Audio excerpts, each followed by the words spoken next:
Thank you. I've been pondering something you said, not here, but on a clip that I heard on YouTube, and it was in response to somebody's question. And you said something, not an exact quote, that the experience of beauty indicates the presence of truth.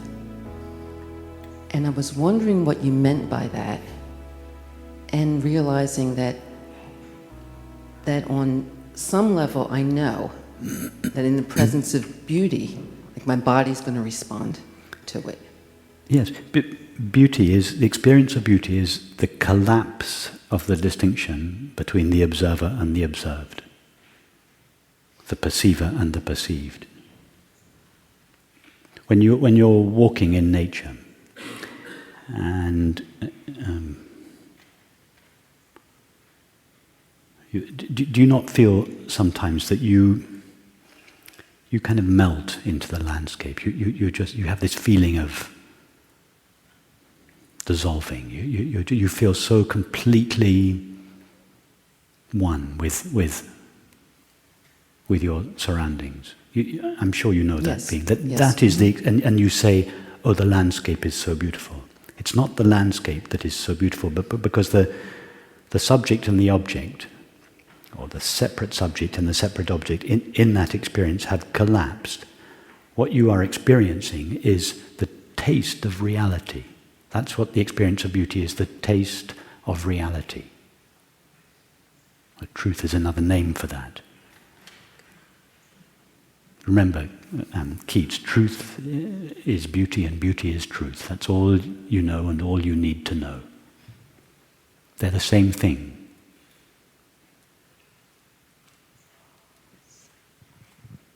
When the distance between the lover and the beloved collapse, we call it love, the collapse of the subject-object relationship. But when the subject-object relationship in relation to things or nature rather than people and animals collapses, we call it beauty. It's the same thing. It's the collapse of the distinction between the knower and the known.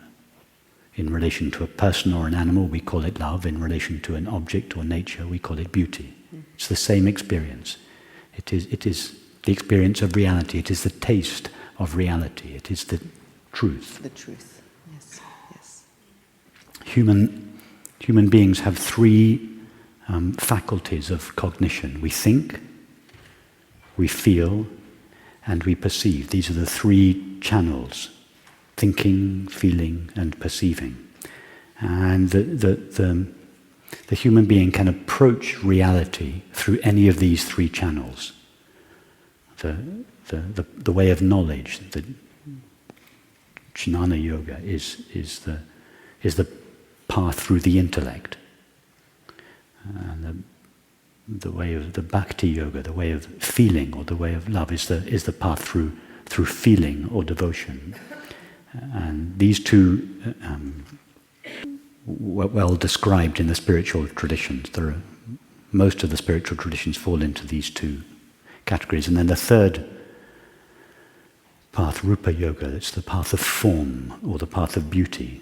This is not so well catalogued. You find it usually in the studios of artists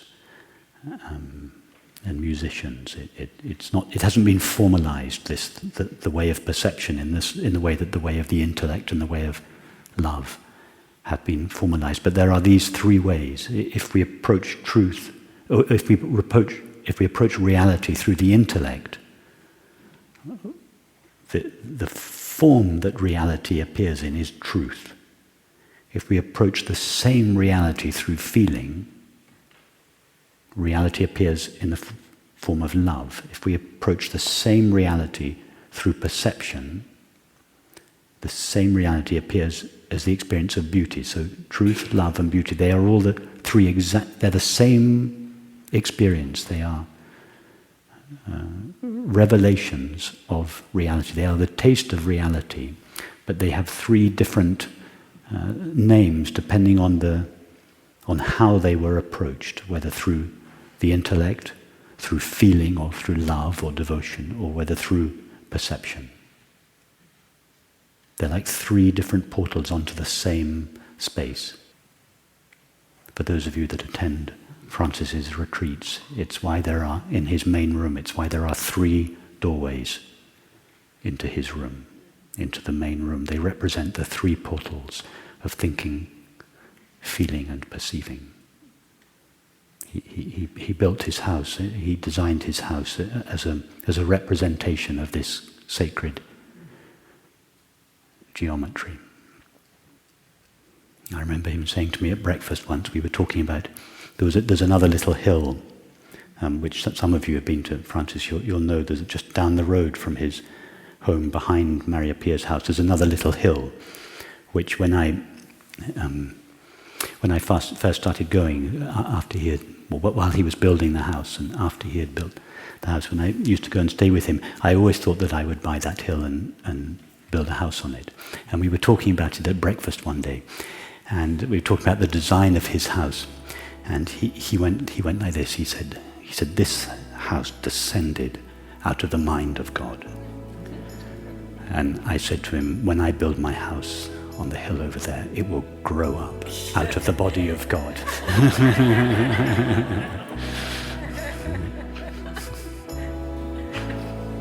Well, it never happened. It was one of those dreams that didn't happen.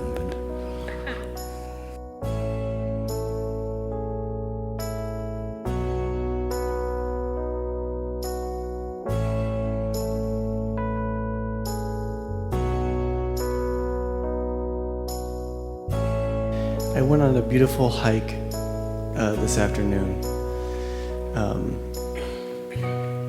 And one of the questions that we were bouncing around as we were hiking was something like, when is consciousness conscious? And when is it unconscious? Consciousness is always conscious. It's like asking, when does the sun shine and when does it not shine? Its nature is shining. Consciousness is always conscious. Awareness is always aware. Being aware is its nature. Being aware is not something that awareness does. It is what awareness is. Yes. I think I misspoke my question. When is consciousness conscious of itself? Always. Always. When does the sun illuminate itself? Always. Maybe I misunderstood earlier, but I think you said something like consciousness comes into a finite mind to know itself. No, that's a very common misunderstanding. Okay. John Smith does not need to become King Lear in order to have the experience, I am John Smith. John Smith knows himself prior to becoming King Lear. He knows himself during his experience of King Lear, although his knowledge of himself is coloured by his knowledge of King Lear's thoughts and feelings. And he knows himself, his knowledge of himself remains when King Lear comes to an end. John Smith always knows himself as John Smith, but during the presence of King Lear, his knowledge of himself is coloured, not extinguished, but coloured by his knowledge of King Lear. Likewise, awareness is always aware of itself, but its knowledge of itself is coloured and therefore seemingly limited by its knowledge of thoughts and perceptions. Although even in the midst of thoughts and perceptions, its knowledge of itself is never really extinguished. It is just dimmed. So the knowledge of thoughts and perceptions could be said to be an endarkening of the light of pure knowing. And then when the thoughts and perceptions disappear, there is no more endarkening and the light of the self shines. It doesn't become enlightened, it was always the light of the self. But it ceases to be coloured by thoughts and perceptions. But even in the midst of thoughts and perceptions, awareness is shining brightly. If it wasn't, there would be no knowledge of thoughts and perceptions. So this experience is awareness's knowledge of itself, appearing in the form of perception. But its knowledge of the world is its knowledge of itself. There's nothing else to know other than itself. Everything is a modulation of itself. So even in its knowledge of the world, it is knowing itself, although itself is appearing as a multiplicity and diversity of objects. So when we were looking at trees and asking ourselves, are these trees consciousness aware of itself as treeing? The trees are not aware. Yeah. Only awareness is aware. Trees are not aware. People are not aware. Bodies are not aware. Flowers are not aware. Tables are not aware. Only awareness is aware. And prior to anything that it is aware of, that awareness is a single, homogeneous, indivisible, infinite field, which assumes the form of thinking and perception, and therefore appears to assume the form of a multiplicity and diversity of objects. And it seems to conceal itself with its own activity. It seems to become the world and therefore to veil itself, but it veils itself with its own activity, which is no real veiling. Just like the single homogeneous transparent screen assumes the form of the movie and seems to become a landscape. The screen seems to veil itself with its own activity and to become a landscape instead of a screen. But even in the midst of the landscape, it is still only a transparent, homogeneous, unlimited screen. So its veiling of itself is no real veiling.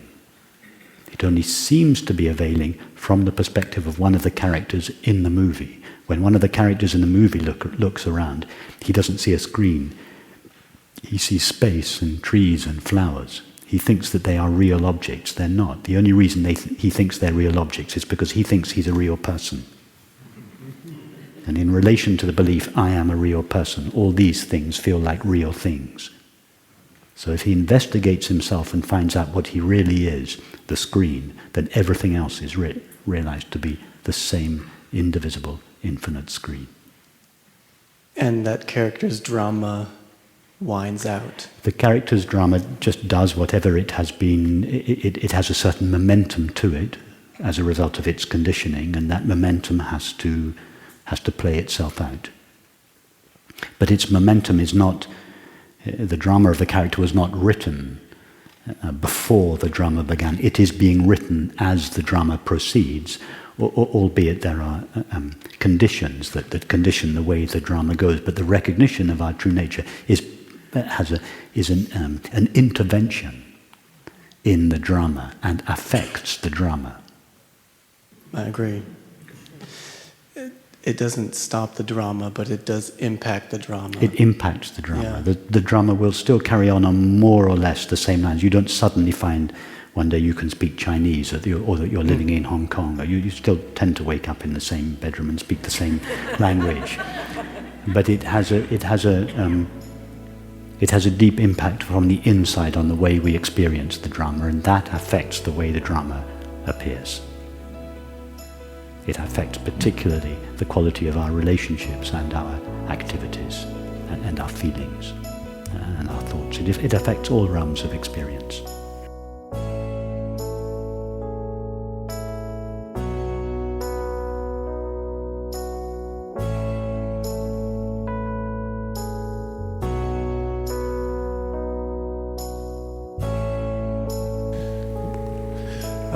I've been sitting with the idea of, or what you were talking about, I am as a portal, and is it fair to say that I am as a portal between movement and rest? Yes? Okay. As I sit with that, as I move towards rest, it feels like there's a little bit of a dissociation with existence. As I move towards existence, I find I start to lose myself into existence. And so I've tried to just sit with I am. It feels like there's a movement in both directions there. Yes. But there's a subtle tendency, the word I find there's a subtle tendency, it hasn't really, well, there's a subtle tendency to sort of identify with that as a thing. So I was wondering if you Yes. could help me with that. Well, you're right that as long as we are still at the stage where there is experience or existence and awareness, I, and we are going, as you say, back and forth, lost in experience, in movement, returning to ourself, going out again to experience, returning to ourself, then as long as these are two things, two separate elements, then they are both objects. You cannot have objective experience without a subject. And if objective experience is separate from the subject and is limited, then the subject must be limited as well. So you're right that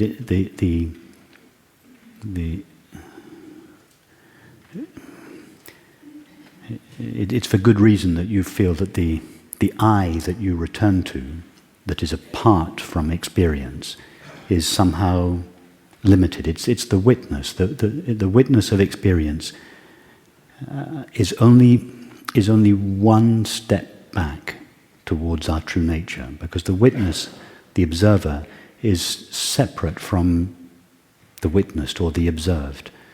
So that's fine as a halfway house to know yourself as the witness, but there are still two things here. So the witness needs to be relieved of its limited status as an independent knower. And that is why it is necessary to collapse the distinction between experience and awareness. So, this is why I use the word knowing, because like we did this morning, what you essentially are is pure knowing, pure awareness. I think that's clear to you. But when we return to experience, thoughts, sensations and perceptions, and we reduce them as we did this morning, from the thought to thinking to knowing, from a perception to perceiving to knowing, we realize that this that we essentially are is the ultimate reality of what the world essentially is.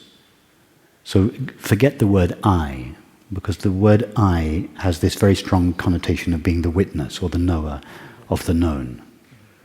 So forget for the time being the word I. Replace it with the word knowing, because not only are you pure knowing, but all your experience is made of knowing. And so the word is much more evocative. The word knowing is much more evocative than the word I. Or for some people, and for you it is. So think of yourself as pure knowing, and then see if you ever come in contact with anything other than knowing. And for instance, now, are you knowing anything other than knowing? Is there anything to your experience of this room, for instance, other than knowing? Or your body?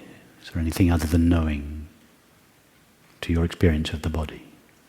It's interesting, as I notice the body, I feel myself becoming more finite. I feel... Okay, but when so my initial answer is yes, it's only knowing, but as I move into it, it feels like contraction. No, contraction is a concept that you superimpose onto your experience. Close your eyes. Imagine that you're a newborn infant. This is the first experience you have ever had. What's your experience of your body? It's knowing. Yes, it's just pure sensing. It's not contracted, it's not expanded, it's not... it's just pure knowing. So once this is clear to you, there's no longer any back and forth, because for there to be a back and forth, there has to be experience and myself. Two things, and you go back and forth between these two things. But once these two things have collapsed, and we realize that the common denominator in both of these is pure knowing, then what are you going back and forth between?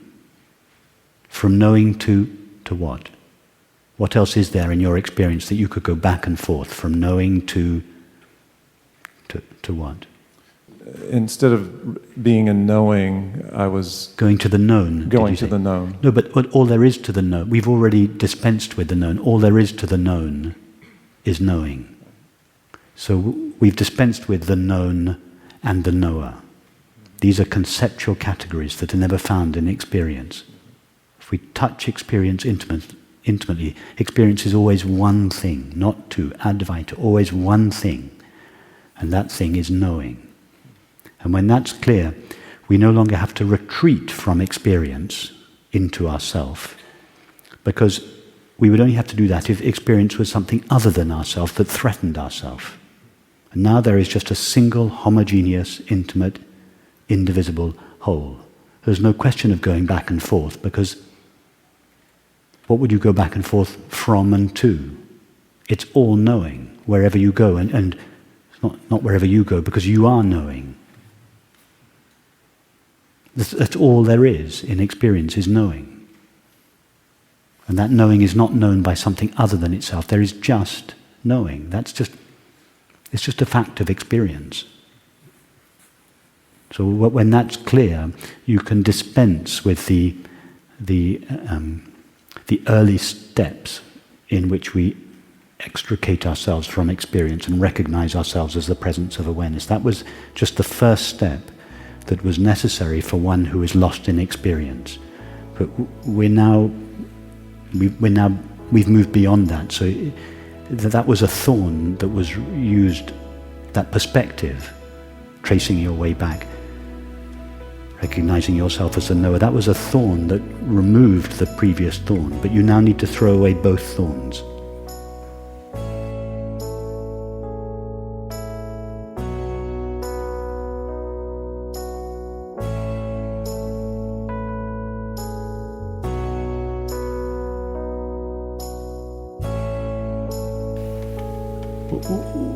What do we mean when we say something is a dream? We mean that it's somehow not real. It's a way of dismissing. We say it's a dream, unlike this experience, which is real. That this experience is real, but the dream we had of the Californian beach last night was not real, therefore we call it a dream, as opposed to reality. But what is the Californian beach was an appearance in consciousness, made only of consciousness. And this is an appearance in consciousness, made only of consciousness. I'm not saying there's no relative difference between the dream and the waking state, but what is the ultimate difference between them? If we dismiss the Californian beach as being unreal, because it was only an appearance in consciousness, we have to dismiss this as being unreal, because it is also only an appearance in consciousness. Or we say, no, the Californian beach in the dream was real, but its reality was not what it appeared to be. It wasn't really made out of sand and sea and sky. It was made out of consciousness. In which case we say the same about this. This is real, but its reality is not stuff called matter. It's stuff called consciousness. I prefer the latter interpretation. I don't like to dismiss the dream world. I don't like to dismiss this experience, because I've never had an unreal experience. What would an unreal experience be? This experience, and this is something I struggled with for many years in the Vedanta school that I grew up in. It was this idea that the world is unreal. Well, my experience of the world is not unreal. My experience, I'm having a real experience. I've never had an unreal experience. What they meant, of course, was that it's unreal in the way that it is normally believed to exist. That is, as stuff made out of matter appearing outside consciousness. That is an illusion. But all illusions have a reality to them, and the reality of this apparently illusory world is consciousness, and as consciousness it is absolutely real. So I prefer the interpretation that the world is real, because that is in line with our experience. Does anyone here honestly believe that the world is unreal? Can anyone honestly say, I think the world's unreal? No. We all know that the world is real, so the question is not whether it is real or not, the question is, what is its reality? We've been told by our culture that it's dead, inert, unconscious stuff.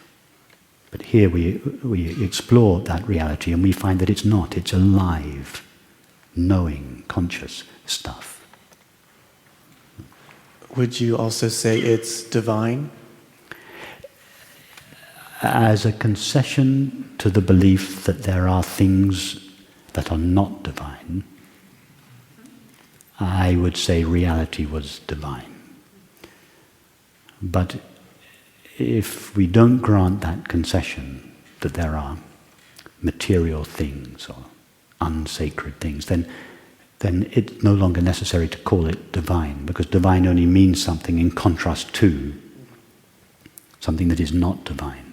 But if there is no longer anything that is not divine in our experience, then we don't have to have this polarity of divine and material. So as a concession, yes, I would say it was divine, in contrast to the belief that it is made out of matter. But from a higher point of view, no, it is neither divine nor not divine. Let's call it divine. Real and divine. Yeah, it's real and divine, exactly.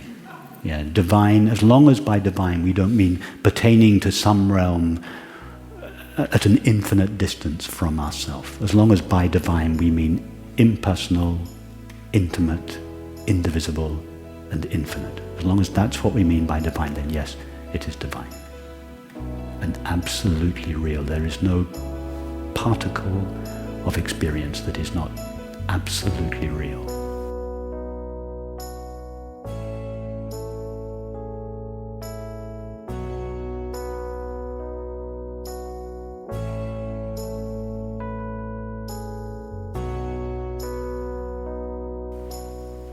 What's your experience of your body?